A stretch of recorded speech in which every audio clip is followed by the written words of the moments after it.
A fantastic wicket. When the wicket is so good, you push the boundary back, especially when you have space. এবারের বিপিএলে শুরু থেকেই রানের বন্যা। মিরপুরের শেরেবাংলায় রান না হওয়ার যে বদনাম ছিল সেটাও এবার মুছে গেছে। আগে যেখানে 150-এর বেশি রান হলেই জয়ের সম্ভাবনা ছিল বেশি, সেখানে এবার 200 রানও নিরাপদ নয়। কিন্তু এবার এত রান কেন উঠছে? এক ভক্তের তোলা প্রশ্নের উত্তর দিয়েছেন আরেক ভক্ত। তারা বলছেন বাউন্ডারি ছোট হওয়ার কারণেই 4 ছক্কা বেশি হচ্ছে। দর্শকদের বিনোদন দিতে বাউন্ডারি ছোট করে বোলারদের জন্য বিপিএলকে কঠিন করে দিয়েছে কর্তৃপক্ষ। অর্থাৎ এবারের বিপিএলে বোলারদের জন্য বেশি কিছু রাখেনি। অন্যদিকে তামিম বলেন মাঠ ভালোভাবে প্রস্তুত করা হয়েছে, তবে বাউন্ডারি বড় হোক সেটা দেখতে চাই।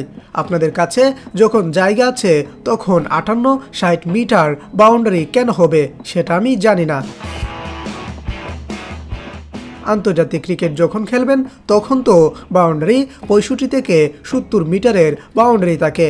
এটা বোলারদের জন্য কিছু থাকে, কারণ উইকেট অনেক ভালো। পিচ নিয়ে ক্রিকেটারদের অভিযোগ দীর্ঘদিনের, তবে এবার ভালো পিচ তৈরি করাই সন্তুষ্ট তারা। তামিমও ব্যতিক্রম নয়, এর জন্য পিচ কিউরেটরদের কৃতিত্ব দিয়েছেন তিনি।